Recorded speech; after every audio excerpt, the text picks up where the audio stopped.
শুরু করছি আপনার সঙ্গে অনুষ্ঠান। সঙ্গে আছি এজি মাহমুদ। আজকে আমরা আলাপ করতে চাই ব্যবসায়ীর ঈদি। এই প্রসঙ্গে আলাপে আমাদের সঙ্গে আজকে রয়েছেন ডক্টর কাশফি আহমেদ, কৃষি অর্থনীতিবিদ। আপা, আপনাকে স্বাগত আজকে আমাদের এই আলাপে আয়োজনে। ধন্যবাদ। আপা, আমরা তো দেখলাম যে সরকার বারবার বাজার নিয়ন্ত্রণের জন্য পণ্যের দাম বেঁধে দেওয়ার চেষ্টা করছে। কৃষি বিপণন অধিদপ্তরের মাধ্যমে 29টা পণ্যের দাম আমরা এর আগে দেখেছি বেঁধে দেওয়া হয়েছিল, কিন্তু খুব একটা সেটা মার্কেট এফেক্টেড হয়নি। এখন আবার বাণিজ্য প্রতিমন্ত্রী বলছেন চালের দাম নিয়ন্ত্রণ করার জন্য চালের দাম তিনি নির্ধারণ করে দিবেন বা দেয়া হবে। আগে যেহেতু আমরা দেখলাম 29টা পণ্যের ক্ষেত্রেই হয়নি, চালের ক্ষেত্রে কতটুকু এটা কি হবে? ধন্যবাদ। খুব সময় উপযোগী আলোচনা এটা। যে সরকারের উদ্যোগ আসলে সবসময়, সরকার তো দেশের মানুষের ভালোর জন্য ভেবেই করে, সরকারকে এখানে কোনো কিছু বলার নাই। কিন্তু যেটা হচ্ছে যে আগের পণ্যগুলো দিয়ে যদি আমরা একটু বিবেচনা করি, যখন 29টা পণ্যের দাম বেঁধে দেওয়া হলো, দাম কিন্তু কমলো না। কখন কমলো? যখন মানুষ বয়কট করলো। মানে জনগণের একটা প্রতিবাদ থেকে কিন্তু জিনিসের দাম কমা শুরু করলো। কাজেই সরকার একটা দাম বেঁধে দিলেই যে সেটা আমরা বাজারে সেই দামে পাবো, সেটা আসলে সঠিক না। এটা প্রমাণিত হয়ে গেল না যে 29টা পণ্যের ক্ষেত্রে, কিছু কিছু পণ্যের ক্ষেত্রে কার্যকরী কারণ হয়েছে যে এমনিতেই রমজান মাসে কিন্তু বিভিন্ন সবজি মানুষ কমই খায়। মানুষ একটু সেহরিতে একটু মাংস খেতে চায়, একটু মাছ খেতে চায় না, মানে সবজির দামটা একটু কমবেই। এটা মানে সবসময় কমে আসছে, এটা নতুন না। কাজেই সরকারের দাম বেঁধে দেওয়া না দেওয়ার বিষয় না এটা। কিন্তু যে বিষয়গুলো যেমন তরমুজ মানুষ খাবে, সেটা সরকার নিয়ন্ত্রণ করতে পারলো না। নিয়ন্ত্রণ করলো কারা? মানুষ, বয়কট করে, প্রতিবাদ করে। কাজেই প্রত্যেকটা জিনিস প্রতিবাদের মাধ্যমে আসাটা আসলে এটা একটা অন্যরকম বিষয় হয়ে যাচ্ছে। তো চালের ব্যাপারে যেটা সরকার উদ্যোগ নিয়েছে, এই জায়গাটাতেও অনেক ধরনের মতবিরোধ এবং ধরেন পক্ষে বিপক্ষে কথা আসবেই। যেমন বাণিজ্য মন্ত্রী যেটা বলেছেন যে বাণিজ্য মন্ত্রণালয়, কৃষি মন্ত্রণালয় এবং খাদ্য মন্ত্রণালয় একসাথে বসে চালের দাম নির্ধারণ করে দিবেন। কিন্তু সেখানে দেখা গেল যে ওনারা সর্বোচ্চ রাখবেন হচ্ছে 55.57 এরকম কিছু, 55.57 টাকা, আর সর্বনিম্ন রাখবেন হচ্ছে 48। কিন্তু দেখা যাচ্ছে যে রংপুর, রাজশাহী বিভাগে এখনই সর্বনিম্ন আছে 45-44। তাহলে ওনারা যদি 48 রাখেন, তো এখন তো 48-এর চেয়ে কমে পাওয়া যাচ্ছে, 1 নম্বর। 2 নম্বর হচ্ছে যে ওনারা যে চালগুলোর কথা বলছেন, সেগুলো হচ্ছে ওনাদের প্রথম কথা হচ্ছে যে ওনারা জাত হিসেবে আনবেন বাজারে। চিকন, মাঝারি এরকম করবেন না, মোটা, হ্যাঁ, মানে জাত হিসেবে করবেন। কিন্তু ওই জাতগুলোর মধ্যে ধরেন নাগরিক জীবনে আমরা যে চালগুলো খাই, ধরেন যেটাকে মিনিকেট, এটা আসলে মিনিকেট কোনো চাল না, এটা এক ধরনের ব্যবসায়িক নাম, বা ধরেন নাজির চাল বা এই ধরনের চালগুলো কিন্তু ওটার মধ্যে আসে নাই। যেগুলো আসছে সব হচ্ছে ধরেন যে আপামর জনসাধারণের চাল, যেগুলো আমরা নাগরিক জীবনে আমরা যে মধ্যবিত্তরা যে চাল খেতে চাই, বা একটু নিম্ন মধ্যবিত্তরা, উচ্চবিত্তের কথা বাদই দিলাম, সেই সরু চালগুলো এটার মধ্যে আসে নাই। কাজে ওনাদের এই পরিকল্পনাটাও আসলে সেরকম ভাবে গোছানো কিনা, এখানেও আরেকটা মানে আমরা এই সরু, মোটা, চিকন এরকম যখন হিসাব করে আর কি, বা মার্কেট থেকে আমরা কিনি বা বাজার থেকে কিনি, বা ক্রেতারা ওইভাবে গিয়ে বাজারে খোঁজেন যে চিকন চাল আছে কিনা বা মোটা চাল আছে কিনা। এখন জাত ভিত্তিক করে দিলে ক্রেতারাই বা মানে কি করে বাছাই করবেন? না, জাত ভিত্তিক করে আসলে এটা একদম এই ধরনের জিনিসটার ক্ষেত্রে ক্রেতারা কনফিউশন তৈরি তো হবেই, প্রথম কথা। দ্বিতীয় কথা হচ্ছে জাত ভিত্তিক ওনারা যেগুলোর দাম দিচ্ছেন, যেমন আমন এবং বোরো মৌসুমে যে চালগুলো হবে, সেগুলোর উপরে 15টা জাতের উপরে ওনারা দাম ধরে দিচ্ছেন। কিন্তু ওইখানে কিন্তু আগেই বললাম যে আমরা গতানুগতিক যে চালগুলো খাই, ওই চালগুলোর দাম নাই। কাজে আমরা যেগুলো ধরেন 80-90-100 টাকা দিয়ে কিনে খাই, ওগুলোর দাম নিয়ে কিন্তু ওনারা কথা বলেন না। মানে এটার পেছনে মেকানিজমটা কি? মানে তারা কেন সরু মোটার বাদ দিয়ে কেন জাত ভিত্তিকে তারা কেন দাম নির্ধারণ করতে চাচ্ছেন? একটা হতে পারে যে ওনারা জাতকে প্রমোট করতে চাচ্ছেন, যে বাংলাদেশে যে এখন বিভিন্ন ধরনের জাত উদ্ভাবন হচ্ছে, 115টা বা তারও বেশি মনে হয় জাত উদ্ভাবন হয়েছে, সেগুলোকে প্রমোট করা, সেগুলোর ভিতরে মানুষকে নিয়ে আসা, এটা হয়তো ওনাদের একটা পরিকল্পনা হতে পারে। কিন্তু হচ্ছে যে নগর জীবনের মানুষের কথা চিন্তা ভাবনা করে ওই জাত ভিত্তিক ওনারা করলে করতে পারেন, কিন্তু এই চালগুলোরও একটা সমাধানে আসতে হবে। নাকি ওই যে আপনি যে বললেন মিনিকেট আসলে কোনো চাল না, আমরা জানি মিনিকেটটা আসলে ছাঁটাই করে একটা চিকন করা হয়। অনেক জায়গায় এরকম অভিযোগ পাওয়া যায়, ব্যবসায়ীরা একই জাতের চাল তারা বিভিন্ন প্রক্রিয়া এরকম ছাঁটাই করে বা বিভিন্ন মেকানিজম করে তারা বিভিন্ন দামে বিক্রি করে। সেটা যেন বন্ধ হয়, এই কারণে জাত ভিত্তিক না, এটা আসলে চালের দামটা নির্বাচন করে কিন্তু আপনার চাল মালিকরা, যারা মালিক তারা কিন্তু দাম নির্ধারণ করে। প্রথম কথা। দ্বিতীয় কথা হচ্ছে তারপর এটা তো বাজারে আসার পরে ওটা তো আরো দাম বেড়ে বেড়ে মানে ওটার উপরে আরো যোগ হয়ে হয়ে আমরা খাই। কাজেই দাম নির্ধারণের ক্ষেত্রে চাতান মালিকদের সাথে সরকার বসবেন বা এই ধরনের কথাবার্তা হচ্ছে। আমরা তো এর আগেও দেখেছি বসেছেন, বৈঠক করেছেন, এবং এবার পহেলা বৈশাখ থেকে ওনারা ওই 15টা জাত যে জাতগুলো নির্ধারণ করছেন ওগুলোর উপরে চাল। কিন্তু এখানে ওই যেটা বললাম আপনাকে যে ওনারা সর্বনিম্ন যেটাকে 48 টাকা এখন বলছেন সেটা এখন রাজশাহী, রংপুর, সিলেটে ওখানে 45 টাকায় 44 টাকা তাহলে তো দেখা যাচ্ছে দাম নির্ধারণ যৌক্তিক হয়নি। প্রথম কথা দাম নির্ধারণ যৌক্তিক হয়নি। দ্বিতীয় কথা হচ্ছে যে এখানে ধরেন যে চালগুলো নগর জীবনে খাচ্ছে ওই চালগুলোর অবস্থান কোথায়? তাহলে ধরেন মধ্যবিত্তরা তো আসলে ওই চাল, ওই যেগুলো মোটা চাল সেগুলো খায় না। সেই চালগুলোর ক্ষেত্রে তাহলে মধ্যবিত্তরা তো তাদের তো কোনো সমাধান হলো না, ওইখানেও তো একটা সমাধানে আসতে হবে। সরু মোটা না করেন আপনি নাম ভিত্তিক তাহলে করতে হবে যে নাজির চাল এত বা মিনিকেটকে যদি অন্য নামে ওনারা দেন সেইটার এত, হ্যাঁ, বা জাত ভিত্তিক একটা হলো। পাশাপাশি আমাদের জন্য যে চালগুলো আছে সেগুলোরও তো একটা দাম নির্ধারণ করে দেওয়া উচিত, যদিও এটা শুনবে কিনা। আপা মানে তাহলে এই যে এত প্রক্রিয়া এত কিছু আপনি বললেন যে আমরা 29টা পণ্যের ক্ষেত্রে দেখিনি যে সব জায়গায় কার্যকর করা যায়নি, চালের ক্ষেত্রে হবে কিনা সেটা নিয়েও সন্দেহ রয়েছে।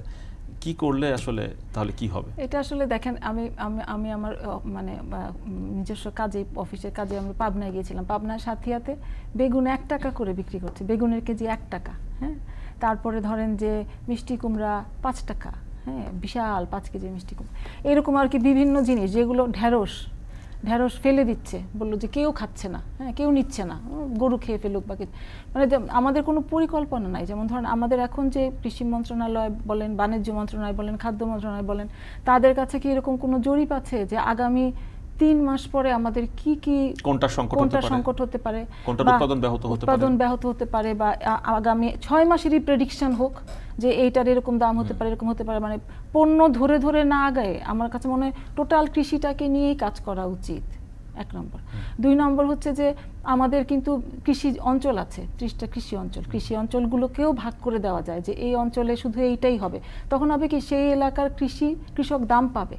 যেমন সারা বাংলাদেশের কৃষক বেগুন না করে একটা এলাকায় বেগুন হোক, তাহলে ওই পণ্যটারও চাহিদা থাকবে, কৃষকও মূল্য পাবে। সব জায়গাতে মানে মিষ্টি কুমড়া চাষ না করে একটা জায়গায় অঞ্চল ভিত্তিক পণ্য বা অঞ্চল ভিত্তিক কৃষি ব্যবস্থা, এই ধরনের কিছু পরিকল্পনা নিয়ে আসা মানে এখনই মনে হয় সময়, যেহেতু আমরা স্মার্ট বাংলাদেশের দিকে আগাচ্ছি। সবকিছু স্মার্ট হোক, আমাদের কৃষকরা স্মার্ট না। আমরা তো শুনছি যে প্রতিমন্ত্রী তো বললেন, বাণিজ্য প্রতিমন্ত্রী অ্যাপের মাধ্যমে এখন উৎপাদক পর্যায়ে কত, তারপর হচ্ছে পরিবেশক পর্যায়ে কত, সব ভোক্তা পর্যায়ে কত, এরকম অ্যাপের মাধ্যমে নাকি দাম দেখা যাবে সামনের দিনগুলোতে। আচ্ছা, অ্যাপের মাধ্যমে দেখা যাবে তো কৃষক দেখবে না? হ্যাঁ, কৃষক দেখবে, মানে উৎপাদন পর্যায়ে কত, কৃষকের উৎপাদন পর্যায়ে কত, সেখান থেকে যখন বাজারে পাইকারি বাজারে আসবে সেখানে কত, সেখান থেকে খুচরায় কত, সবই নাকি অ্যাপের মাধ্যমে দেখা যাবে। আচ্ছা, খুব ভালো কথা। তাহলে কৃষকের কাছেও তো সেই স্মার্টফোনের পেনিট্রেশন থাকতে হবে, তাই না? কৃষককেও সেই রকম শিক্ষিত হতে হবে যে উনি অ্যাপসে দেখতে পারবেন যে আমি 1 টাকায় বেগুন বিক্রি করলাম, সেটা ঢাকার কারণ বাজারে গিয়ে 50 টাকা হয়ে গেল। এইটা কৃষককেও এখানে ঢুকাতে হবে। তাহলে এখন যদি দামটা সরকার এভাবে নির্ধারণ করে দেয়, আমরা যদি দেখি যে রাজশাহীতে বা অন্য কোথাও এই সরকারের বেঁধে দেওয়া দামের চেয়ে কম দামে পাওয়া যাচ্ছে, তখন অবস্থাটা কি দাঁড়াবে? তখন অবস্থাটা হবে যে যারা কম দামে দিচ্ছিল তারা তখন মানে তারা এখন দাম বাড়ায় ফেলবে। যেটা 40 টাকা এখন হচ্ছে, সরকার যেটা 48 টাকা দিতে যাচ্ছে ওটা এখন নিচ্ছে 40 টাকায় রাজশাহী, রংপুর, সিলেটে বিক্রি হচ্ছে, তখন তারা ওটা 48 টাকা করে ফেলবে। এইটা আসলে সমাধান না। মানে জাত ভিত্তিক চালের দাম নির্ধারণ বাজার নিয়ন্ত্রণের জন্য এটা কোনো সমাধান হতে পারে না। বাজার নিয়ন্ত্রণের জন্য আমরা যেটাকে বলি যে সমগ্র বাজার ব্যবস্থাপনাটা সেইটাকে নিয়ন্ত্রণ করা, একদম কৃষক পর্যায় থেকে ভোক্তা পর্যায় পর্যন্ত যে আমাদের চেইনটা, যেটাকে আমরা ভ্যালু চেইন বলি, সেই ভ্যালু চেইনের যারা অ্যাক্টর তাদেরকে দায়িত্ব দেওয়া। এবং এই যে আমরা যেটাকে সিন্ডিকেট, এখন কৃষক কিন্তু সিন্ডিকেট জানে, কৃষকের মুখে মুখে সিন্ডিকেট ঘোরে, এদেরকে আসলে বাদ দিয়ে ফেলা, পুরো বাজার ব্যবস্থাপনাটাকে সরকারের হাতে নিয়ে আসা। সেটা অ্যাপসের মাধ্যমে যদি সরকার করতে পারে খুব ভালো, যদি ম্যানুয়ালি করতে পারে ভালো, যেভাবেই হোক, হ্যাঁ সেটাই ভালো। আপা, আমরা তো এর আগে কখনো রোজার মধ্যে তো চালের দাম বাড়তে দেখিনি, এবার তো শুরু থেকেই রোজার মধ্যে চালের দাম চাহিদা নাই, বিক্রি নাই, তারপর দাম বাড়তেছে। হ্যাঁ, দাম বাড়তেছে কারণ হচ্ছে কি আমি বলি, আমাদের দেশে কিন্তু বাংলাদেশ কিন্তু এখন চাল উৎপাদনে তৃতীয়, চীন এবং ভারতের পরেই বাংলাদেশ। এবং এবার প্রেডিক্ট করা হচ্ছে হয়তো বা ভারতের কাছাকাছি আমরা চলে যেতে পারি মানে উৎপাদন। এবং আমাদের উৎপাদন সব সময় কিন্তু ম্যাক্সিমাম, মানে আমাদের যে চাহিদা তার চেয়ে বেশি হয়।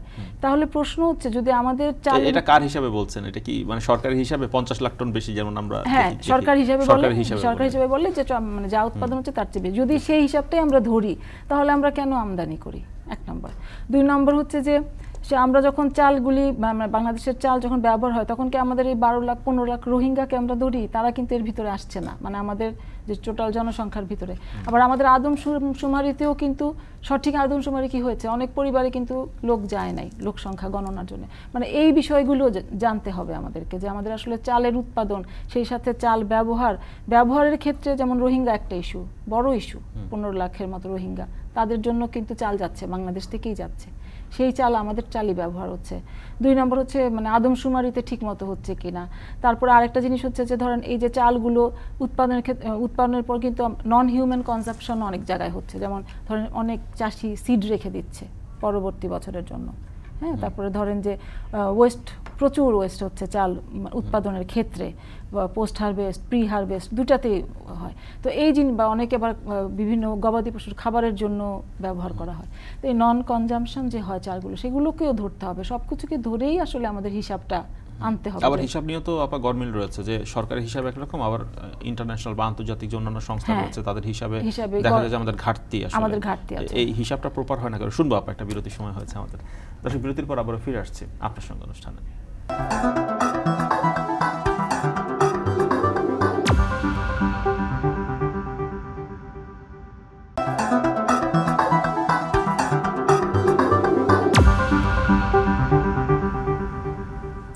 বিরতির পর আবারও ফিরে এলাম আপনার সঙ্গে অনুষ্ঠানে। আলাপ করছি ব্যবসায়ীর ঈদি, এই প্রসঙ্গে আমাদের সঙ্গে আলাপে রয়েছেন ডক্টর কাশফিয়া আহমেদ।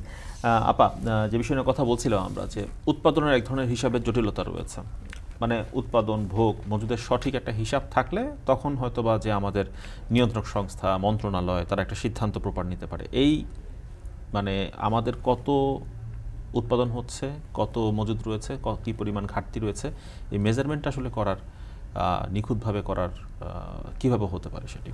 এটা কিন্তু সরকার, এটা একটা সরকারি মানে পরিসংখ্যানে তো আছে, যে কত উৎপাদন হচ্ছে, চাল বলেন বা অন্যান্য সবজি বলেন, এবং যেটা বলেন কত ঘাটতি আছে, কত আমাদের চাহিদা আছে, সব কিছুই।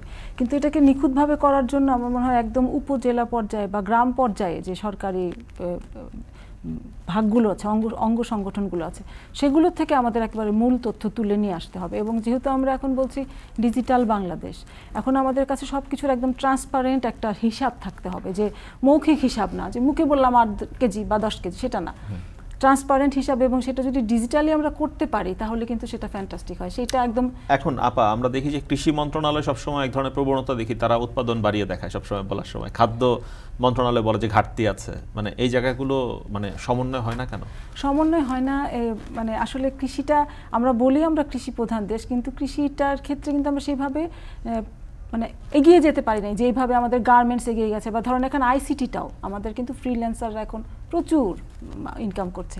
তো কৃষিটাকে আমরা সেই পর্যায়ে নিয়ে যেতে পারিনি। আমার মনে হয় বাণিজ্য মন্ত্রণালয় বা খাদ্য মন্ত্রণালয়ের উপরে আমি খুব একটা না বলি, কৃষি মন্ত্রণালয়কে এটার জন্য দায়ী করবো, কারণ কৃষি মন্ত্রণালয়ে অনেক বেশি কাজ করার ছিল এবং এখনও আছে, যেটার কারণে আসলে সত্যিকার তথ্যটা ওনারাই তুলে আনতে পারবেন। যখন কৃষি আর খাদ্য মন্ত্রণালয় যখন সামাল দিতে পারে না, তখন দায়টা গিয়ে যাবে বাণিজ্য মন্ত্রণালয়ের উপরে। তখন বাণিজ্য মন্ত্রণালয়কে বলা হয় তুমি আমদানি করে এখন বাজারটা নিয়ন্ত্রণ করো। আসলে কিন্তু এটা আমদানি করা, আপনি যদি দেখেন যে আমাদের দেশে যে জিনিসগুলো আমদানি করা হয়, সেই জিনিসগুলো আমদানি না করেও আমরা খুব মানে স্বয়ংসম্পূর্ণভাবেই চলতে পারি, যদি শুধুমাত্র আমাদের সিনক্রোনাইজিংটা খুব ভালো করে হয়। সেই জায়গাটা হয় না, হিসাবটা যদি আমরা নিখুঁতভাবে থাকে হয়। এবং হিসাবটা, এবং যে আমি বললাম যে প্রি হারভেস্ট এবং পোস্ট হারভেস্ট যে লসগুলো হয়, সেগুলোকে যদি কন্ট্রোল করা যায়, এবং কৃষক পর্যায়ের চাহিদা, মানে কৃষক কীরকম উৎপাদন করছে, আমরা ভোক্তার চাহিদা, এবং যে বাজার যেটা নিয়ন্ত্রণ একেবারেই অনিয়ন্ত্রিত, সেটাকে নিয়ন্ত্রণ করা যায়, তাহলে আমার মনে হয় আমদানিটাও অনেক কমে আসবে। এখন আপা আমি বিরতির আগে একটা প্রশ্ন রেখে গিয়েছিলাম, যে সরকারি সংস্থা আর বেসরকারি যে সংস্থা বা আন্তর্জাতিক সংস্থা, তাদের আভাস বা তাদের পর্যবেক্ষণের সাথে আমাদের দেশীয় সংস্থাগুলোর বা দেশীয় মন্ত্রণালয়গুলোর তো হিসাবে মেলে না। এইটা কেন মেলে না সেইটা কি কখনো যাচাই করে দেখা হয়, যে ওরা কোন হিসাব করে দেখলো যে আমার উৎপাদন এই পরিমাণ হবে, আর আমরা কোন হিসাব করে বলছি উৎপাদন এই পরিমাণ হবে? মেজারমেন্টের তফাৎটা কোথায়, এটা কি এটা কখনো হিসাব করে আসলে দেখা হয় যে যার মতো ডাটা দিয়ে যে যার মতো ডাটা দিয়ে দেয়। কিন্তু আমাদের দেশের যে ডাটাটা দেওয়া হয়, বাংলাদেশের গভর্নমেন্ট যে ডাটাটা দেয় সেটা তো একেবারে একদম বললাম যেটা যে মাঠ পর্যায় থেকেই ডাটাটা আসে, সেই ডাটাটা নিয়েই তারা ডাটাটা দেয়। কিন্তু আমরা যদি দেখি জিডিপির ক্ষেত্রে যেমন এডিবি এক রকমের প্রজেকশন দেয়, বিশ্ব ব্যাংক এক রকমের দেয়, পরিসংখ্যান ব্যুরো এক রকম বলে, পরিকল্পনা মন্ত্রণালয় সিপিডি এক রকমের দেয়, এক একজন এক এক রকম মেজারমেন্টে দেয়। তো আমাদের কাছে সঠিক হিসাব না থাকলে তখনই তো মানে ঘাটতির জায়গাটা তৈরি হয়, সংখ্যার জায়গাটা সেটা তৈরি হয়। কিন্তু আরেকটা জিনিস হচ্ছে যে আমাদের সরকার যে ধরনের উদ্যোগ নিচ্ছেন কৃষির ব্যাপারে, বা এখন যে রকম ভাবে কৃষিটা এগিয়ে যাচ্ছে আমাদের, সেই ক্ষেত্রে যদি একটা আমার কাছে মনে হয় সুষ্ঠু ব্যবস্থাপনাটাই সবচেয়ে বড় একটা মানে প্রতিবন্ধকতা, যেখানে ধরুন বাজার নিয়ন্ত্রণ করা, কৃষককে তার মানে উৎপাদন খরচটা দেওয়া যাতে কৃষক খুশি থাকে। 1 টাকার বেগুন বিক্রি করে তো কৃষক আর কৃষিতে আসতে চায় না। এখন আমাদের তো প্রত্যন্ত এলাকাতেও তো আসলে কৃষি কর্মকর্তারা যান, গিয়ে ভিজিট করেন, তারা জানেন যে কোন জায়গায় কি পরিমাণ উৎপাদন হয়েছে বা হতে পারে। তাহলে তথ্যের গরমিলটা হয় কি করে? তথ্যের গরমিলটা হয় এই জন্য যে ধরেন সঠিক তথ্যটা তো আসে না আমাদের কাছে শেষ পর্যন্ত, মানে তারা ফিল্ড ভিজিটে যান না, অনুমান ভিত্তিক হিসাব একটা দিয়ে দেন, গত বছর এমন হয়েছিল এবার এমন হতে পারে সেরকম একটা কিছু দেয়। এটা আর একটা যেটা হয় যে সেটা হলো যে ধরেন এখন বাংলাদেশের বাজারের ক্ষেত্রে, যেটা বাজার অর্থনীতির ক্ষেত্রে বলেন বা কি বলবো, যে কৃষিটাকে আয়ত্তে নিয়ে আসার ক্ষেত্রে কিন্তু বড় বড় বেশ কিছু কোম্পানি, যাদের কিছু কর্পোরেট কোম্পানি, যাদের কর্পোরেট কোম্পানি তারা এন্ট্রি করেছে এই মার্কেটে, যারা 5-6 বছর আগে আমরা দেখিনি, তারা 5-6টা বা 7টা এরাই কিন্তু এখন মার্কেট দখল করে ফেলছে। কাজেই তাদের যে কৃষক, তাদের যে মানে কন্ট্রাক্ট ফার্মার, তারা খুব লাভবান হচ্ছে, আমি ঠিক বলবো না, কিন্তু তারা পাচ্ছে, টাকা পাচ্ছে। সেইখানে ওই যে 1 টাকা দামে যিনি বেগুন বিক্রি করছে তিনি হয়তো এদের সাথে মিলতে পারেন। আপা, যে ফর্মুলাতে অ্যাপ্লাই হচ্ছে এখন, সেটা কি মানে আন্তর্জাতিক ফর্মুলা কি এরকম না? উন্নত দেশগুলো থেকে এইভাবে কন্ট্রাক্ট ফার্মিং বা এইভাবে কর্পোরেট কোম্পানিগুলো তো এগ্রো বিজনেস করছে, সেটা ঠিক আছে, সেটা কি, কিন্তু উন্নত দেশের সাথে তো আমাদের দেশকে মিলালে হবে না, কারণ আমাদের দেশের তো মানে কাঠামোগতভাবেই আমরা দুর্বল। যেমন উন্নত দেশ কিন্তু কখনো কৃষকের কাছ থেকে 10 টাকা দিয়ে কিনে এনে আপনার কাছে 80 টাকায় বিক্রি করবে না, করতে পারবে না, সিস্টেমটা এমন করা সম্ভব না। এবং কারণ হচ্ছে কৃষক জানবে যে আপনি কত টাকা খাচ্ছেন, সেই অনুযায়ী দাম নির্ধারণ করবে, কৃষককে নির্ধারণ করবে, তার কথা বলার ক্ষমতা আছে। আমাদের দেশে তো সেটা নাই, আমরা এটা করতেই পারি না। আমরা যে মাঝে মাঝে যে কিছু উদ্যোগ করি, কৃষকের বাজার, কৃষক সরাসরি এসে তার পণ্য বিক্রি করবেন, খুবই কম এবং খুবই ছোট আকারে। এবং কৃষকের বাজার দেখবেন আপনি সরকারি উদ্যোগে করা হয়েছে যেগুলো, সেগুলি খুব ভালো কিছু কৃষক যারা খুব কথাবার্তা বলতে পারেন, বা যারা ধরেন যে মানে সরকারি সুবিধা পেয়েছেন, সম্প্রসারণ কর্মীকে কাছে পেয়েছেন, ভালো উৎপাদন করতে পারছেন, এবং খুব স্মার্ট কৃষক, আমি কৃষকের বাজারে গিয়েছি, তারাও এখানে এসে বিক্রি করতে পারছে। কিন্তু সেই বাজারটা ওইভাবে আমরা এস্টাবলিশ করতে পারি নাই। তো যারা প্রত্যন্ত এলাকার কৃষক, তারা তো এখানে ঢাকা পর্যন্ত আসতেই তার ওই খরচ সে কুলাতেই পারবে না। তার জন্য ওইখানে কৃষকের বাজার হোক, ধরেন এলাকা ভিত্তিক হোক, যদি করতেই চাই আমরা, তাহলে ওই কৃষকের কাছাকাছি জায়গায় বা তার কাছ থেকে ওই দামে কিনে নেওয়া হোক, যেই দামটা পেলে সে খুশি। মানে ওই ব্যবস্থাপনাটা, ওই কাঠামোটা আমরা কেন করতে পারি না, এটাই একটা মানে যেমন এখন ওই যে ধানের জন্য যে দাম বা চালের জন্য যে দাম বেঁধে দিচ্ছে, এটা কিন্তু আসলে মানে কোনো ধরনের আমি বলবো যে নিয়ম না। এই নিয়ম হচ্ছে যে পুরো বাজার অর্থনীতিটাকে একেবারে কন্ট্রোলে আনা, যে আমার কাছে যে দামটা আমি বেঁধে দিচ্ছি সেই দামটার একটা অংশ কৃষক পাবে, একটা অংশ মাঝখানে যারা অবশ্যই ভ্যালু চেনে অ্যাক্টর আছে তারা পাবে, আমরা 1 টাকা দিয়ে কিনে খাবো, এখানে সবাই উইন উইন সিচুয়েশনে থাকবে। সেই জিনিসটা তো আমরা জানি না। যেটা আমি প্রথমেই বলেছিলাম যে আজকে থেকে 3 মাস পরে আমাদের কোন জিনিসটার চাহিদা কোথায় কমে যাবে, কোথায় আমদানি করতে হবে, আবার 6 মাস পরে, ওই প্রেডিকশনটা তো আমরা করি না। এই প্রেডিকশন কার দেওয়ার কথা? বাণিজ্য মন্ত্রণালয়ের কাজ করার কথা নিশ্চয়ই। এটা কৃষি মন্ত্রণালয় করতে পারে, যেহেতু তার 3টা আমাদের 3 ফসলি আমাদের 3টা। না, বাণিজ্য মন্ত্রণালয় এটাও ভাবতে পারে যে কৃষির রিপোর্ট দেখেই তো বাণিজ্য সিদ্ধান্ত নেবে। কৃষি যদি বলে যে আমার উৎপাদন এই পরিমাণে হবে, খাদ্য যদি বলে আমার এই পরিমাণ ঘাটতি হতে পারে, তখন বাণিজ্য হয়তো ভাববে যে যদি রিপোর্টটা এরকম হয়, ইন্টারন্যাশনাল মার্কেটে তো চালের দামটা বেশি, তাহলে আমাকে মনে হয় আগেই কিছু চাল আসলে আমদানির ব্যবস্থা করতে হবে, দামটা আরো সামনে বেড়ে যেতে পারে। প্রক্রিয়াটা তো এভাবে হওয়া উচিত। যখন আমরা সিদ্ধান্ত নেই তখন দেখা যায় ইন্টারন্যাশনাল মার্কেটেও তখন অনেক হাই দামে, আমাদের অনেক টাকা খরচ করে আনতে হচ্ছে। আমরা কখন সিদ্ধান্ত নেই যখন ধরেন পেঁয়াজের অনেক মজুদ, কিন্তু মজুদদাররা ছাড়ছে না, আমাদের কিন্তু ঘাটতি নাই, কিন্তু তখন বাণিজ্য মন্ত্রণালয় পেঁয়াজ আনা শুরু করে, তখন বাংলাদেশের পেঁয়াজের দামও কমে যায়। মানে এই জিনিসটা এরকম হয় যে আমাদের কাছেই জিনিসটা মজুদ করা আছে, ধরেন চালই মজুদ করা আছে, কিন্তু ছাড়ছে না মজুদদাররা বেশি দামে আসায়, তখন বাণিজ্য মন্ত্রণালয় আবার চাল আমদানি করে। মানে এই জিনিসটা কেমন হয়ে গেল না, যে দেশেও আছে আবার আমদানিও করছে, তখন দেশের পণ্যটারও দাম কমে যায়। তাহলে আপা মানে নীতির জায়গা থেকে কি ভাববো আমরা তো অনেক সময় চিন্তা করি যে আমরা আমদানি করব না, আমরা স্থানীয় শিল্পকে সুরক্ষা দেব, স্থানীয় উৎপাদনকে সুরক্ষা দেব, স্থানীয় কৃষককে বাঁচাবো, এই কারণে আমরা আমদানি করছি না। কিন্তু সেই কৃষককে বাঁচাতে গিয়ে দেখা যায় কৃষক তো দাম পাচ্ছেই না, মাঝখান দিয়ে মধ্যস্বত্বভোগী যারা তারা দাম পাচ্ছেন, আর ভোক্তা কিনে খেতে পারছে না, কারণ মধ্যস্বত্বভোগীরা এত দাম বাড়িয়েছেন যে দামটা অনেক চড়া, তখন তো আমদানিতে যেতেই হচ্ছে, তখন আবার কৃষক মার খাচ্ছে। তাহলে সমাধানটা কি হবে? সমাধানটা এটাই হবে যে আসলে আমাদেরকে কৃষি মন্ত্রণালয়, কি বলবো আমি, বাণিজ্য বা শিল্প এদের বা খাদ্য এদেরকে আমরা পরে আনবো, যাদের কাজ কৃষি মন্ত্রণালয়ের কাজ কৃষিকে নিয়ে, তারাই কৃষিটাকে সুন্দরভাবে গোছাবে যে আমার কৃষক যেন ঠিক দাম পায় এবং যেই ভোক্তা খাবে সেও যেন খুশি হয়ে খায়, মাঝখানের যারা ভ্যালুয়েশন অ্যাক্টর তারাও যেন টাকা পায়। কিন্তু যারা সিন্ডিকেট করে টাকা নিচ্ছে ওই জিনিসটা ভাঙার চেষ্টা করতে হবে। যেমন আমাদের গত কৃষিমন্ত্রী বলেছিলেন যে সিন্ডিকেট সরকারের চেয়েও শক্তিশালী, কিন্তু এটা কেন হবে? এই জিনিসটা ভাঙতে না পারলে আসলে আমরা যতখানি উৎপাদন করি না কেন, ধরেন কৃষক, বাংলাদেশের কৃষকরা কিন্তু উৎপাদনে সেরা, হ্যাঁ, তাদের কিন্তু মানে তারা খুবই মানে কি বলবো আনসিন হিরো, মানে তাদেরকে দেখাই যায় না, কিন্তু তারা এত উৎপাদন করছে, কিন্তু আমরা তো সেটার ফল তারাও ভোগ করতে পারছে না, আমরাও পাচ্ছি না, মানে তারাও যেমন পাচ্ছে না টাকা, তারা দাম পায় না, আমাদেরও অনেক চড়া দামে কিনে খেতে হয়, আমরা কিনে খেতে পারি না। এইজন্য কৃষি মন্ত্রণালয়কে আসলে মাঠ পর্যায়ে সেইভাবে কাজ করতে হবে। এই যে পাইপলাইনটা মানে গ্রাম থেকে শহর, গ্রাম থেকে শহরে, মানে গ্রামের দামে শহরে কি আদৌ পণ্য পাওয়া সম্ভব বা যৌক্তিক দামে পাওয়া সম্ভব? আপনি যে বলছিলেন যে গ্রামে বেগুনের দাম সস্তা, ঢেঁড়সের দাম সস্তা, খাওয়ার লোক নেই, কেউ কিনে খেতে পারছে না, কিন্তু সেই পণ্যটার যৌক্তিক মূল্য কি শহরে আদৌ এস্টাবলিশ করা সম্ভব? আমরা তো দীর্ঘ অনেক প্রক্রিয়া দেখেছি, মাঝখানে বলা হয় সড়কে চাঁদাবাজির কথা বলা হয়, এটা নিরসন হলে তো দাম কমবে, কিন্তু চাঁদাবাজির পরেও যারা আড়তদার থাকেন, যারা পাইকার থাকেন, পরে খুচরায় গিয়ে তরমুজের ক্ষেত্রে আমরা যেটা দেখেছি, মানে এই বিষয়টা কি আদৌ সম্ভব যে ফসলের উৎপাদিত মূল্যের চেয়ে যৌক্তিক মূল্যে শহরের ক্রেতা কিনে খেতে পারবেন পণ্য? না, ফসলের উৎপাদিত যে মূল্যটা সেটা কৃষক যে মাঠ পর্যায়ে দেন, ওনার তো উনি তো নিচে, প্রথম কথা হচ্ছে উনি কিন্তু সঠিক দাম পান না, প্রথম ওনারটা ভাবেন আপনি যে উনি পাচ্ছেন, উনি এটা বঞ্চিত হন, শুরুতেই বঞ্চিত হন। তারপর যখন এটা হাত 7-8 হাত বা 4-5 হাত ঘুরে ঘুরে যখন আমাদের কাছে আসে তখন আবার আমরা বঞ্চিত, আমরা তখন আবার ধরেন যে কিনে খেতে পারি না বা কষ্ট হয় কিনে খেতে।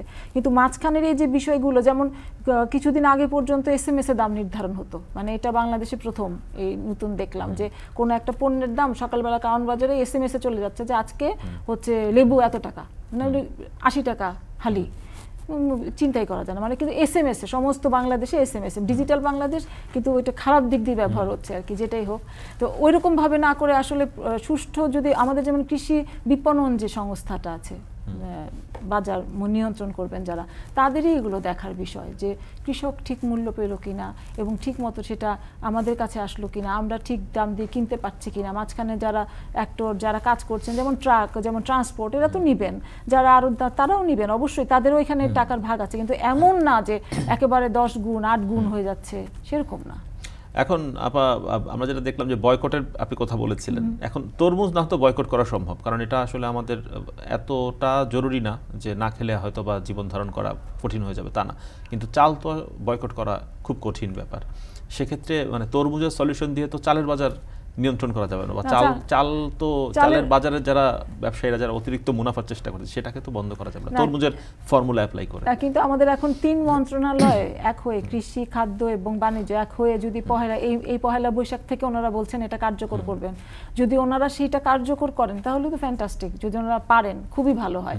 কিন্তু সেই ক্ষেত্রে ওই যে আমি যে চালগুলোর কথা বললাম, সরু চাল বা যে চালগুলো আমরা খাই, ওই ব্যাপারে ওগুলোর দাম ওনারা ধরেননি, ওটা ধরতে হবে, ওটা জাত ভিত্তিক করে দিলে ক্রেতারা বিভ্রান্ত হয়ে যাবে, সেই বিভ্রান্তির সুযোগটা বিক্রেতারা নিতে পারেন। হ্যাঁ, এবং জাত ভিত্তিকের ভিতরে কিন্তু আমাদের এই চালগুলো আসেনি, হ্যাঁ, এইগুলো আসেনি, তো সাধারণ ক্রেতারা বুঝবেন না, বাজারে বুঝতে পারবেন না যে কোন চালের দামটা কিরকম, সেক্ষেত্রে বিক্রেতা যা বলবেন তাই হয়তো বিক্রেতা সেটা, এবং বিক্রেতা যদি বলে যে এটা আমাকে জাত এত, আপনি এটা 55 টাকা দিয়ে কিনেন, হয়তো বা 44 টাকার চাল, সেটাই কিনতে হবে। কিন্তু এই চালগুলো যেটা আমি আপনাকে বললাম যে নাগরিক সমাজে আমরা খাই না, এই চালগুলো সাধারণত নিম্ন মধ্যবিত্ত মানুষের খাদ্যাভ্যাসের সঙ্গে মানে কোন চালগুলো রিলেটেড কিভাবে সেই অনুযায়ী দামটা নির্ধারণ হলে বরং ভোক্তা বান্ধব হবে বিষয়টা। যেমন ধরেন আপনি আবার একটু বিরতি নেই, তারপরে বিস্তারিত আলাপ করি একটু। দর্শক, বিরতির পর আবার ফিরছি আপনার সঙ্গে অনুষ্ঠানে।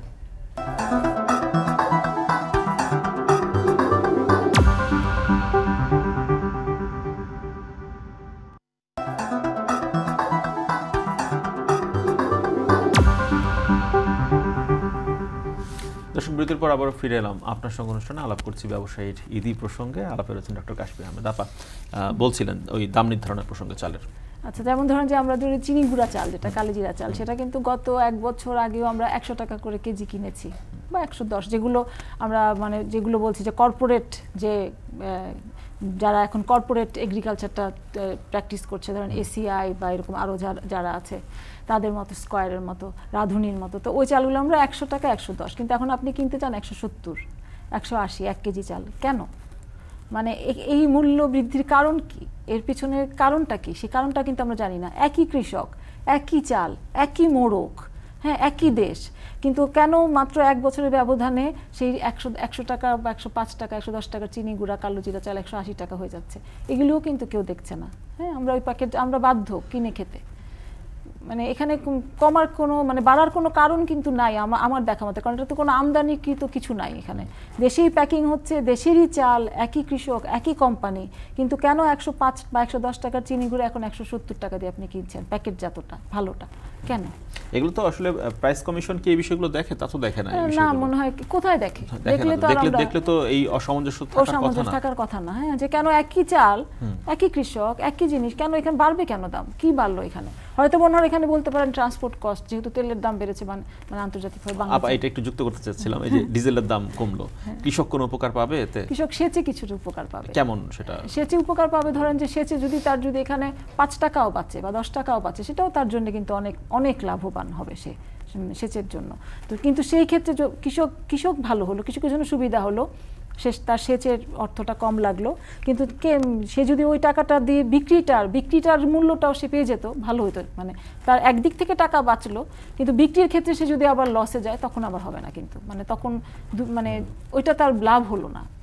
সেচের দিক দিয়ে সে লাভবান হলো, বিক্রির ক্ষেত্রে সে আবার ক্ষতিগ্রস্ত হলো, এটা কিন্তু হবে না। বিক্রির ক্ষেত্রেও তাকে একটু ভালো লাভ করতে চায়, সব কিছু কি করতে চায় আসলে, যদিও পারেন না তারা। এখন আপা এপ্রিল তো আপা আসলে বড় আসার কথা, তা এই সময়টাতে তো আমরা ভাবছি যে এখন আবার দেখলাম যে কিছু বেসরকারি প্রতিষ্ঠানকে বলা হচ্ছে চাল আমদানির সুযোগ করে দেওয়া হচ্ছে, তারা সেদ্ধ চাল আমদানি করবে, আতপ চাল কিছু আমদানি করবেন। আমরা তো বোধহয় মানে খুব সম্প্রতি আর চাল আমদানি করিনি এই সময়টাতে, অনেক জুলাইয়ের পর থেকে করা হয়নি এই সময়টাতে। এখন সরকারের পক্ষ থেকে বলা হচ্ছে যে চাল আমদানির সুযোগ করে দেওয়া হচ্ছে এই কারণে যে বোরোর ধানটা চালটা আস্তে আস্তে যদি মার্কেটটা অস্থিতিশীল হয়ে যায়, ওটাকে যেন সামাল দেওয়া যায়, এই কারণে আমদানির সুযোগ দেওয়া হলো। যদিও খুব বেশি ব্যবসায়ীর আগ্রহ দেখাচ্ছেন না, কিছু যশোরের কিছু ওই দিকের কিছু ব্যবসায়ী হয়তো আগ্রহ দেখাচ্ছেন। এই যে বেসরকারি সরকার যদি কোনো কিছু আমদানি না করে, যদি বেসরকারি খাতের ব্যবসায়ীরা আমদানি করেন, তখনও তো এক ধরনের সিন্ডিকেশন হয়ে যাওয়ার, তখন আরো বড় সিন্ডিকেট, বড় সিন্ডিকেট হয়ে যাবে। কিছু অল্প কিছু গুটি কয়েক ব্যক্তি যখন আমদানি করবেন, তখন তো তারা যা বলবেন তাই তো মেনে নিতে হবে বাজারকে। হ্যাঁ, সরকার আমদানি করলে বরং সেটা ভালো। বেসরকারি সংস্থার হাতে বা বেসরকারি কোনো প্রতিষ্ঠানের হাতে, বেসরকারি ব্যক্তিবর্গের হাতে যদি আমদানির চাবিটা চলে যায়, তাহলে সেটা খুব ভয়ঙ্কর হবে। আমাদের দেশের কৃষকরা অবশ্যই ক্ষতিগ্রস্ত হবে। আবার তো আমাদের ভারত তো রপ্তানি বন্ধ করে দিয়েছে, আমাদের তো আনতে হবে দূর থেকে, থাইল্যান্ডে যেতে হবে বা ইন্দোনেশিয়া যেতে হবে, দূরে যেতে হবে। কিন্তু আসলে আমাদের দেশে যে পরিমাণ চাল করা যায়, আমাদের দেশে যে ধরনের জনসংখ্যা বা আমাদের ধরনের কৃষি গবেষকরা যে ধরনের চালের জাত উদ্ভাবন করেছেন, আমরা কিন্তু খুবই স্বয়ংসম্পূর্ণ হয়ে যেতে পারি যদি মাত্র আমাদের বেশ কিছু জায়গাগুলোতে আমরা ধরতে পারি। যদি ওয়েস্টগুলি কমানো যায়, প্রি হারভেস্ট, পোস্ট হারভেস্ট বলেন, বা বিভিন্ন ধরেন যে চাল বিক্রির সময় যে ধরনের লসগুলো হয় আর কি, আমরা জানি বেশ বড় একটা অংশ লস হয়ে যায় ট্রান্সপোর্টের সময়ও, ওগুলো যদি আমরা কন্ট্রোল করতে পারি, আমার মনে হয় যে আমদানিটা খুবই কমিয়ে আনা যায় চালের ক্ষেত্রে। এবং আমার মনে হয় কৃষি মন্ত্রণালয় এই বিষয়টা অবশ্যই দেখছেন বা দেখবেন, কারণ এটা দেখা উচিত। আমদানি বড়রা আমনে ভালো করতে পারলে তো আর চিন্তার কিছু থাকে না, আউশের উপর তো নির্ভরতা কম আমাদের। হ্যাঁ, সুতরাং বড়রা আমনে ভালো করতে পারলে। আর সবচেয়ে বড় কথা যারা মজুত করছে, হ্যাঁ, এবং চালের মিল, এখন তাদের উপর তো সরকারের কোনো নিয়ন্ত্রণ নেই, তাহলে দামটা কি করবে? আর তারা তো দেখা যায় ভোক্তা অধিকার সংরক্ষণ কাজ করতে পারে, এখানে একটা বড় ভূমিকা তারা রাখতে পারে আমার কাছে মনে হয়। যেখানে ধরেন কৃষি মন্ত্রণালয় পাচ্ছে না, খাদ্য মন্ত্রণালয় পাচ্ছে না, না, বাণিজ্য মন্ত্রণালয় পাচ্ছে না, ভোক্তা অধিকার তাদের একটা অনেক বড় একটা ভূমিকা এখানে থাকতে পারে। এবং তারা যদি ওইভাবে তাদের যে লটা এবং তাদের যে শক্তিটা সেটা যদি এখানে তারা মানে ইউজ করে এক দুইটা এক্সাম্পলও দেখাতে পারেন, তারপরে আমার মনে হয় ভালো হয়। এখন আমরা শুনলাম যে পয়লা বৈশাখে নাকি ওই যে এখন যে চালের বস্তা যেটা আসবে সেখানেও নাকি হচ্ছে জাত কি সবকিছু মুদ্রণ করে দিবে, দাম কত সবকিছু মুদ্রণ করে দেওয়া হবে বস্তায়। এতে করে কি সুফল পাওয়া যাবে? হ্যাঁ, এতে করে সুফল অবশ্যই। কেমন সেটা কি সুফল পাওয়া যাবে? এটা যেমন ভোক্তা কি সুফল পাবে? ভোক্তা যারা ওই চালটা কিনবে তারা যদিও সরু চাল না, আমি তো সরু চালের কথা জানি না, কিন্তু ভোক্তা যদি ওই চালটা কিনেছে ন্যায্য মূল্য পেল, সরকার বেঁধে দেওয়া মূল্যটাই পেল, ওই মূল্যের উপরে তার অতিরিক্ত মূল্য চাপানো যাবে না, তাই না? যে মানে সরকার বাধা মূল্য, এবং যদি প্যাকেটের গায়ে লেখাই থাকে যে 45 টাকা বা 48 টাকা। মিলাররা যখন গুদাম থেকে চাল বের করবেন তার আগে বস্তার উপরে উৎপাদনকারী মিলের নাম, উৎপাদনের তারিখ, জেলা উপজেলার নাম, এগুলো এটা খুবই ভালো। তবে এটা দেখতে হবে যে জাতটা ঠিক দিচ্ছে কিনা, মানে 55 টাকার জাতে 48 টাকার জাত ঢুকিয়ে দিচ্ছে কিনা ওইটা দেখতে হবে। এটা তো ভোক্তার পক্ষে যাচাই করা খুব মুশকিলের ব্যাপার। ভোক্তার পক্ষে অবশ্যই এটা যারা একদম কৃষক যারা তারা জানবে না, যারা মিলার তারা বুঝবে, যারা ওই চালগুলো খেয়ে অভ্যস্ত তারা বুঝতে পারবে। আবার মানে আমরা তো এর আগে দেখেছি যে চালের দাম নিয়ে যেটা বলছিলাম, শুরুতে যেটা আলাপ করছিলাম যে রাজশাহীতে কমে পাওয়া যাচ্ছে, কমে পাওয়া যাচ্ছে, তার চেয়ে বেশি দাম ধরা হলো, সর্বনিম্ন দাম যেটা। এখন আমরা তো দেখেছি এর আগে কৃষি বিপণন মানে অঞ্চল ভিত্তিক পণ্যের দাম বিভিন্নভাবে নির্ধারণ করে। এক্ষেত্রে কি মানে শহরের দাম যেমন এই কুড়িগ্রামের চালের দাম একই থাকবে? যদি ওনারা এটাই করেন তাহলে তো তাই থাকবে। মানে ঢাকার মানুষের পারচেজ ক্যাপাসিটি আর কুড়িগ্রামের মানুষের পারচেজ ক্যাপাসিটি তো এক না, বা কুড়িগ্রাম থেকে আরো ভেতরের দিকে যান তারও পারচেজ ক্যাপাসিটি এক না। কিন্তু এটাও একটু ভাবার বিষয় ছিল না যে ঢাকার জিনিসটা যেটা দামি সেটা গ্রামের মানুষ কেন ওই দামেই খাবে, তাই না? সেটা ভাবার বিষয় ছিল।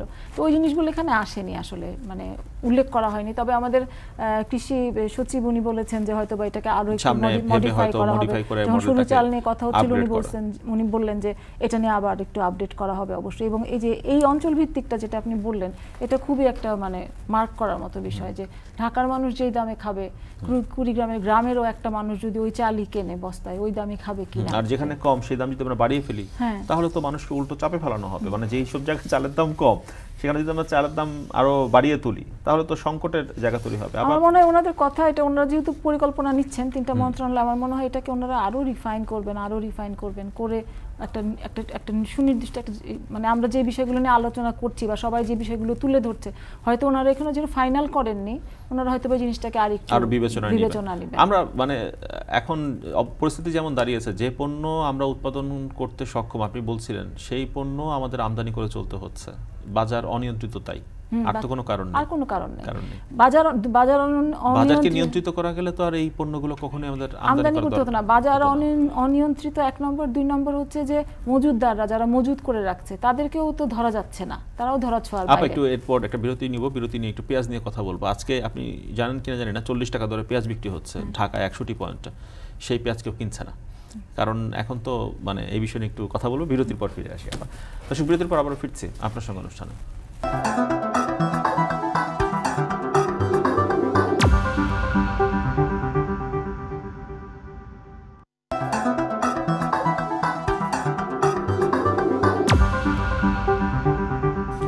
দর্শক বিরতির পর আবারও ফিরে এলাম আপনার সঙ্গে অনুষ্ঠানে। ব্যবসায়ী ডিবি প্রসঙ্গে আলাপ করছি, ডক্টর কাশফি আহমেদ রয়েছেন আমাদের সঙ্গে আলাপে। পেঁয়াজ নিয়ে কথা বলছিলাম। পেঁয়াজটা এখন খুব সস্তায় পাওয়া যাচ্ছে, 40 টাকা দরে ঢাকার 100 স্থানে বিক্রি হচ্ছে, কিন্তু আমরা দেখলাম সারাদিন যে পেঁয়াজ কেনার লোক নেই। এখন তো মানুষ বাড়ি যাবে, ঈদের ছুটি সামনে, পেঁয়াজ কিনে করবে কি মানুষ? এটা কি এখন দরকার ছিল? এখন দরকার ছিল না। পেঁয়াজ এবং সাথে আরো কিছু আছে, শসা এবং আরো বেশ কিছু জিনিসপত্র। আমরা যেহেতু কৃষকদের সাথে খুব গভীরভাবে আমরা কাজ করি, সেখানে তাদের কাছে আমরা শুনেছি যে তাদের অনেক পণ্য এখন বিক্রি হচ্ছে না। কারণ হচ্ছে যে ওই যে এখন তো মানুষ বাড়ি ফেরার বাড়িমুখী মানুষ। আর পেঁয়াজের দামটাও তো এখন কমানোর দরকার ছিল না, এটা আজকে থেকে 15 দিন আগে, 20 দিন আগে, রোজাটা শুরুর 10 দিন আগে হলে ভালো হতো। আমাদের মানুষ তো এক মাসের বাজার করে ফেলে অনেকে এখন, বা 15 দিনের বাজার করে ফেলে রোজার। পেঁয়াজও খাবে 15 দিনের বাজার করে ফেলে, পেঁয়াজ তো কিনে ফেলেছে যাকে এখনই শেষ। আর আমরা খুবই আসলে ভাই আমরা খুবই মানে কি বলবো যে একটা জায়গাতে আমরা খুবই দুর্ভাগা, কারণ হচ্ছে আমরা মুসলিম দেশ, আমাদের দেশে মানে রোজা আসে যখন তখন প্রত্যেকটা পরিবার নাভিশ্বাস উঠে যায় জিনিসপত্র কিনতে। এখন যেমন ধরেন পেঁয়াজের দাম কম, এখন দরকার নাই, কিন্তু প্রথম দিকে যদি সবকিছু একটু রোজার উপলক্ষে যদি কমিয়ে, যেটা অন্যান্য মুসলিম দেশে হয়, ছাড় দিয়ে দেয়, তাই না? সেটা আসলে কখনো করা হয় না, ওই প্র্যাকটিসটা আমাদের মধ্যে। আমি এখানে দেখতে পাচ্ছি যে আমরা যেটা হয় যে এক একটা করে সমস্যা দেখা দেয়, একটা করে সলিউশন বের করি আমরা। চালের সমস্যা দেখা দিচ্ছে, চাল আমদানির কথা আমরা এখন বলছি বা ভাবছি। পেঁয়াজের সমস্যা দেখা দিল, আমরা টিসিবির মাধ্যমে কিছু পেঁয়াজ নিয়ে আসলাম, এনে ঢাকার বিভিন্ন পয়েন্টে বিক্রি শুরু করলাম। তরমুজের দাম বেড়ে গেল, আমরা কি করলাম, ভোক্তা অধিকার দিয়ে কারণ বাজারে দোকান বসিয়ে দিলাম, ট্রাকের তরমুজ বিক্রি শুরু করে দিলাম, এফেক্ট হলো। তা এইভাবে বিচ্ছিন্ন কেন বিষয়গুলো? একজন মাংস বিক্রি করলো, তাকে ফুলের মালা দিলাম। কথা হচ্ছে আপা, দাম বেড়ে যাচ্ছে, উদ্যোগগুলো বিচ্ছিন্ন কেন?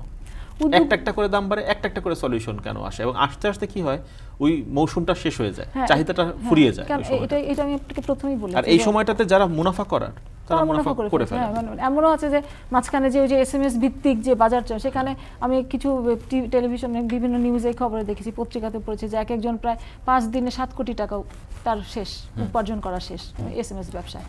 আমি যেটা আপনাকে প্রথমেই বলেছিলাম যে আমাদের কিন্তু আগামী 6 মাসের মধ্যে কোন জিনিসটার দরকার, কোন জিনিসটার দরকার নাই, কোনটার আবাদ মানে হবে, কোনটার ঘাটতি হতে পারে, এই প্রেডিকশনগুলো কি আছে কিনা সেইটা খুব জানা জরুরি। কিন্তু সেটা কি আমাদের, যেমন যখন যে সমস্যাটা আসছে আপনি যেটা বললেন, আমরা সেটা নিয়ে ঝাঁপিয়ে পড়ছি, সেটা না পড়ে আসলে এই সমস্যাটা সামনে আসবে। যেমন তরমুজের উৎপাদনের আগেই তরমুজ আসছে বাজারে, তখন তরমুজের দামটা আমরা করে দেব, ঠিক করে দেব। আম আসছে বাজারে, ঠিক করে দেব, মানে কোনো কিছু আসার আগে। আপা এটা তো এমনই হতো, রমজানের আগে ঘোষণা হতে পারতো এবার আর কোনো কেজিতে তরমুজ বিক্রি করা যাবে না, পিসে পিসে বিক্রি করতে হবে, তাহলে তো এই নৈরাজ্যটা হতো না। এই জন্য আমরা না আগাম কোনো চিন্তা ভাবনা নাই। এখন তরমুজ ব্যবসায়ীরা তরমুজ নিয়ে বসে আছে, কেউ কিনছে না, দাম পড়ে গেছে, নদীতে ফেলে দিচ্ছে পচা তরমুজ। যেটা এখানে যে কৃষক যারা, তারাও কিন্তু ক্ষতিগ্রস্ত হলো, আর ভোক্তারাও চড়া দাম দিয়ে কিছু কিনে খেলেন, আর সস্তায় কিনে খাওয়ার অবস্থা থাকলো, এবং যারা মজুত করছিল তারাও লসে গেল। আবার আমরা দেখলাম যে স্থানীয় ওই যে শিল্পকে সুরক্ষা দেওয়ার জন্য আমরা দেখি যে আমরা যেমন গরুর মাংস যেমন দেখলাম যে আমরা স্থানীয় শিল্পকে সুরক্ষা দিব, স্থানীয় খামারিদেরকে সুরক্ষা দিব,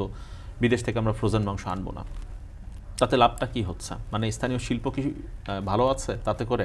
স্থানীয় শিল্পকে আপনি সুরক্ষা দিচ্ছেন, কিন্তু ভোক্তা কিনে খেতে পারছে না। এই স্থানীয় শিল্প সুরক্ষার অর্থ কি? হ্যাঁ, এখন কি গরুর মাংস কি একটা বেঁধে দিয়েছে না দাম? কত টাকা জানেন? বেঁধে দিয়েছে 665 টাকা। 665 টাকা। কিন্তু গতকালকে আমি একটা সুপার শপে গিয়েছিলাম, নাম বললাম না, সেখানে আমি 795 টাকাতে গরুর গোশত দেখলাম বিক্রি করছে। তাহলে সরকারের সাথে তো মিলল না, দামে মিলল না। আপনি স্থানীয় খামারিকে সুরক্ষা দেওয়ার জন্য ফ্রোজেন মাংস আমদানি করতে দিচ্ছেন না দেশের বাইরে থেকে আমাদেরকে, তাহলে সেখানে ভোক্তারাও কিনে খেতে পারছে না। তাহলে সুরক্ষাটা আসলে কাদের হচ্ছে? খামারি ব্যাপারটা তেমন হতে পারতো যে আপনি সস্তায় দেশের বাইরে থেকে, ব্রাজিল থেকে মাংস আনলেন, আর্জেন্টিনা থেকে মাংস নিয়ে আসলেন, যেখান থেকে দাম সস্তা, সেটা আনলে হয়তো 450 টাকা হতো কেজি মাংসের দাম। যাদের সামর্থ্য কম তারা সেই কম দামে মাংস কিনে খেতেন, যাদের সামর্থ্য বেশি, যারা সামর্থ্যবান, তারা দেশীয় টাটকা মাংস কিনে খাবেন বেশি দাম দিয়ে, সেটা 800 টাকা হোক 1000 টাকা হোক। এই ব্যবস্থাটাই তো হতে পারতো। এই ব্যবস্থাটা হতে পারতো হয়তো সেইভাবে সেটা পশু মন্ত্রণালয়, পশুপালন, প্রাণী সম্পদ মন্ত্রণালয় তারা হবে, এটা হয়তো ভাববেন এই বিষয়টা নিয়ে। কিন্তু আমরা যেহেতু ওই জিনিসটা, মাংসের কথাটা তো পরে, আগে আমাদের ভাত খেতে হবে, আগে আমাদের ডাল খেতে হবে, সবজি খেতে হবে, ওই জায়গাগুলোতে প্রোটিনের অভাব হয়ে যাচ্ছে, আমরা তো প্রোটিন খেতে পারছি। মাঝখানে ডিমের অবস্থা যে দাঁড়ালো, এখন ডিম আবার ঠিক এসেছে। ডিমের রোজাটা তো আমাদের অনেক দিন ধরে সমস্যা ছিল, কিন্তু ডিমের উৎপাদন কিন্তু আমাদের কম নাই না, তারপরেও এই সমস্যা তৈরি হলো। যারা তারা মুনাফা করে নিলেন, সংকটে মাঝখান দিয়ে ভোক্তারা ভুক্তভোগী থাকলেন। মানে এক একটা, মানে আপনি দেখবেন একবার মরিচ নিয়ে, একবার বেগুন নিয়ে, একবার লবণ নিয়ে দেখলাম, লবণটা তো পুরো গুজবের উপরে ছিল, হ্যাঁ, এক একজন লবণ কিনে একবার স্টক করে ফেলছিলেন। এটা কুরবানি ঈদের আগে এই সংকটটা, সামনে এই রোজার ঈদের পর আবার কুরবানি ঈদ আসবে, তখন আবার আরেক ধরনের সংকট তৈরি হবে। মানে প্রত্যেকটা জিনিস নিয়ে এক একটা মানে খেলার মতো হয়, হ্যাঁ খেলার মতো, একটা একটা করে সামনে আসে, একটা একটা করে কিছুদিন, 15-20 দিন, তারপর এটা সমাধান হয়ে যায়, তারপর আরেকটা সমাধান খুঁজতে এটা হয়ে যায়। আপা অনেক ধন্যবাদ আজকে আলাপ করার জন্য, নিশ্চয়ই আরেকদিন আলাপের সুযোগ হবে আপনার সঙ্গে। আপনাকেও ধন্যবাদ, এখন টিভিকেও ধন্যবাদ। দর্শক, শেষ করছি আপনার সঙ্গে অনুষ্ঠান, সঙ্গে থাকার জন্য ধন্যবাদ সবাইকে।